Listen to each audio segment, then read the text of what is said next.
Welcome back to the Packet Lab. Today we're going to take a look at another of the Frame Relay basic configurations, and in today's lesson we're going to take a look at configuring a basic hub and spoke topology. Okay, so if you tuned in for the Frame Relay basic point-to-point configuration lesson, a lot of this is going to be review.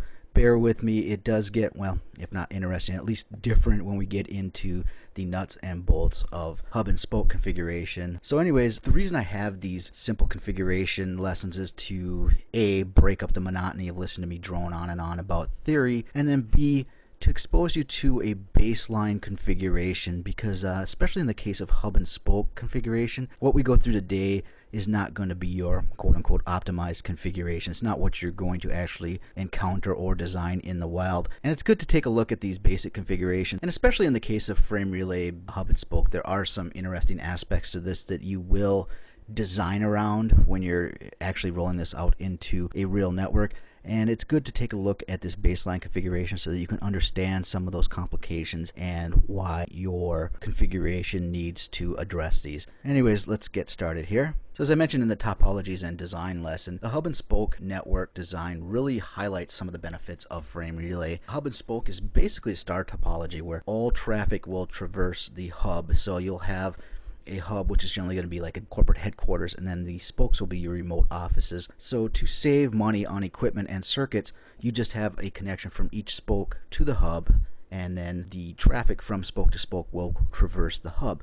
So this does have some cost savings in circuits and equipment, and it's also kind of beneficial with Frame Relay because you can set different bandwidths on the spokes. Of course, the obvious caveat with this is that you do have a single point of failure. If your hub is down, then your spokes can't talk to each other. So here's a simple Frame Relay hub and spoke design that we're going to use today. We're going to have 3 routers. R1 will be our hub, R2 and R3 will be our spokes. So you can see here that each of the spokes only has a single connection, and that is a virtual circuit going to the hub. So if you're going to communicate from R2 to R3, you have to send that traffic to R1 first, and then R1 will send it back out to R3. So again, this saves on money and equipment costs, but it can be detrimental as far as a single point of failure up here on R1. And sometimes if your spokes are geographically close, you can see if this is San Diego and LA and this is New York, you're sending traffic all the way up to New York and then back down to LA, so that can induce significant delay. So in that case, you'd probably want a modified hub and spoke and just have a direct connection here.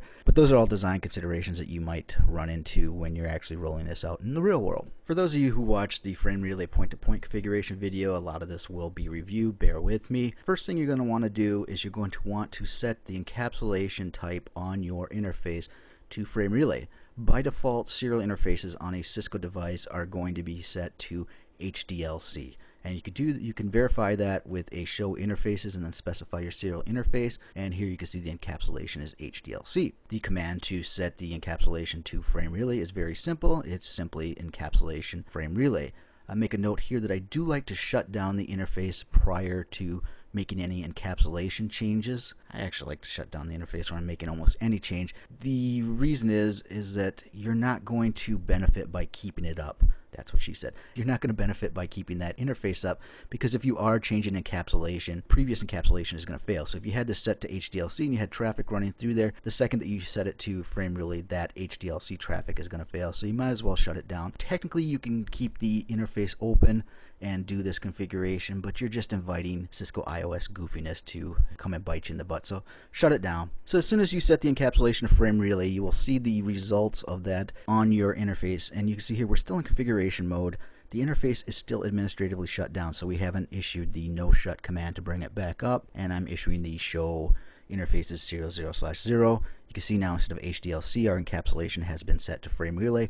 You'll also see some additional information here, and this is the LMI information, which is unique to Frame Relay. You won't see this with HDLC or PPP because it doesn't exist with those protocols. The LMI is your local management interface, and if you harken back to our first lesson, that's the communications between your router, which is going to be considered the DTE device, and the Frame Relay switch, which is going to be the DCE device.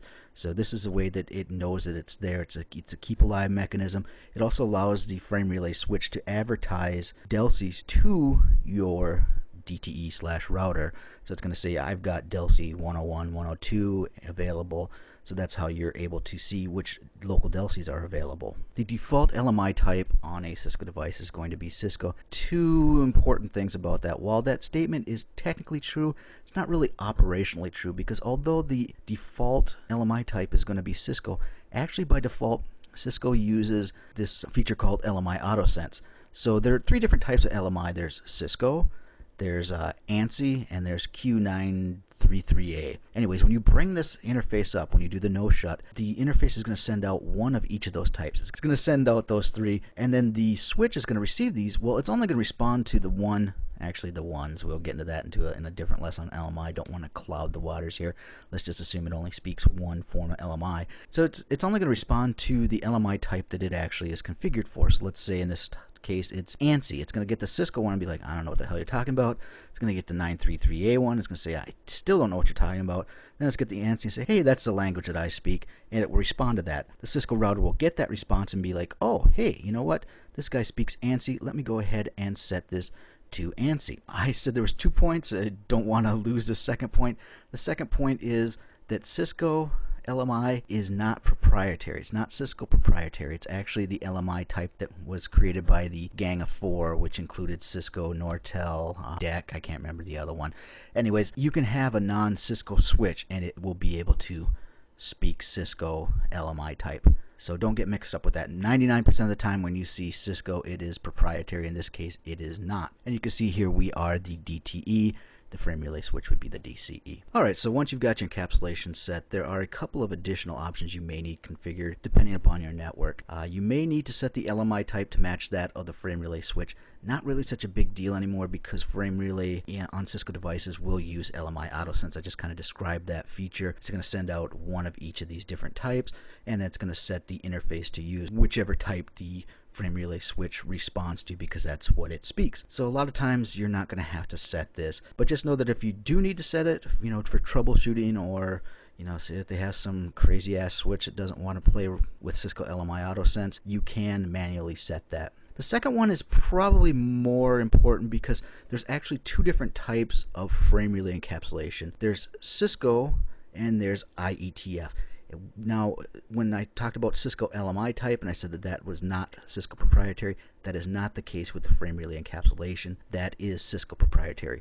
Before I go into that, let me jump back to that network diagram real quick. Okay, so here's our network. It said LMI exists between the DTE and the DC device, and in this case your routers are all going to be DTE devices, and this cloud here you're going to actually connect to a frame relay switch on each of these connections, and those are going to be the DCE devices. So LMI is here, communicating on each of these devices. You're communicating to the cloud.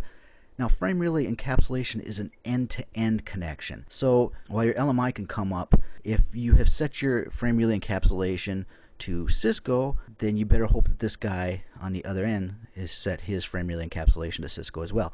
Now, if you work in a perfect network like I do, where all the equipment is Cisco, then you're golden, because by default Cisco devices are going to use Cisco frame relay encapsulation. So if these are all Cisco devices, you shouldn't have to configure anything. They will be able to speak to each other with the frame relay encapsulation type of Cisco. Now, if for whatever reason you lose your goddamn mind and you'll get a Juniper router up here, say for R1, your end-to-end communication will most likely need to be the industry standard, which is IETF. So at that case, you would set on your spokes frame relay encapsulation space IETF, so that you can talk to your godforsaken Juniper router up here. So just keep that in mind. The LMI is just from here to the frame relay switch, where frame relay encapsulation is end-to-end, and you can actually set the frame relay encapsulation to a default. You could set it on a virtual circuit by virtual circuit basis by specifying it for each DELC. So you could have this be a Juniper device, both of these be Cisco, and just this connection be set up to use IETF.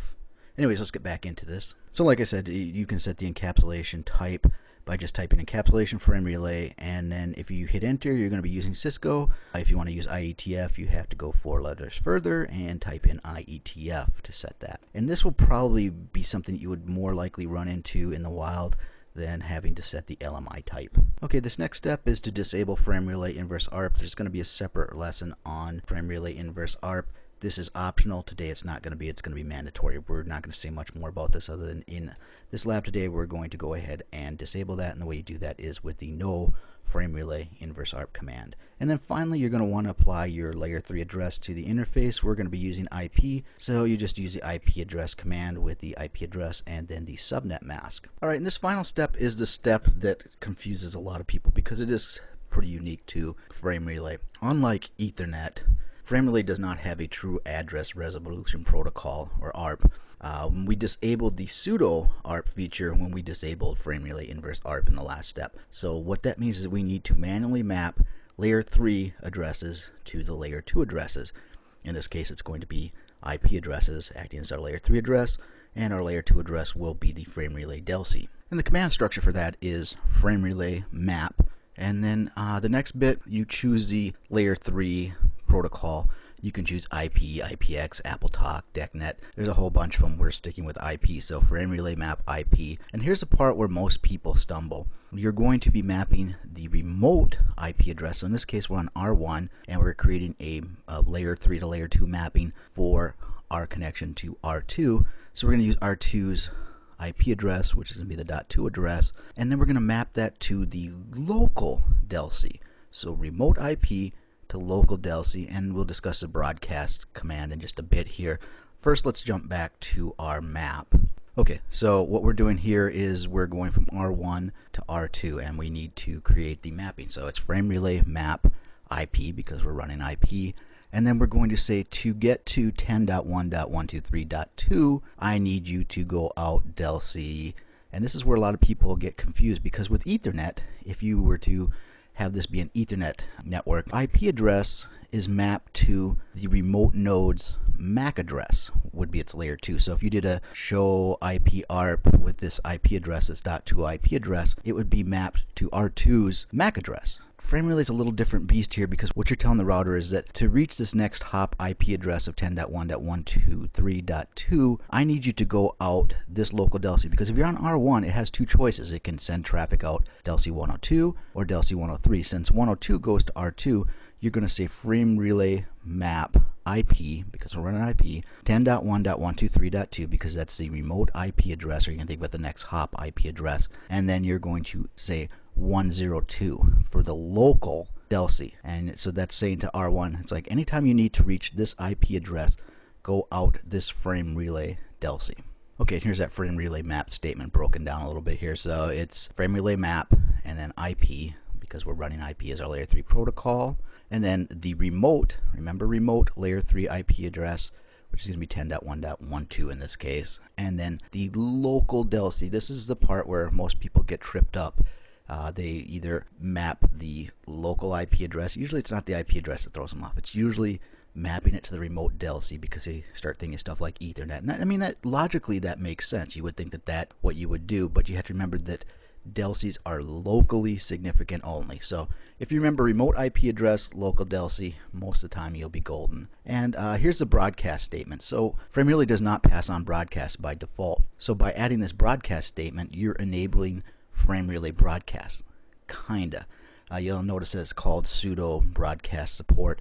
What it's doing is it's taking that broadcast address and it's changing it to a unicast address, and we'll go through this in a lot more detail later, but generally you're going to want this, because especially if you're running a routing protocol that uses broadcast addresses like, you know, RIP or any of that stuff, you're going to want to have this keyword on your frame relay map statement. But like I said, we'll go through that in a lot more detail in a later lesson.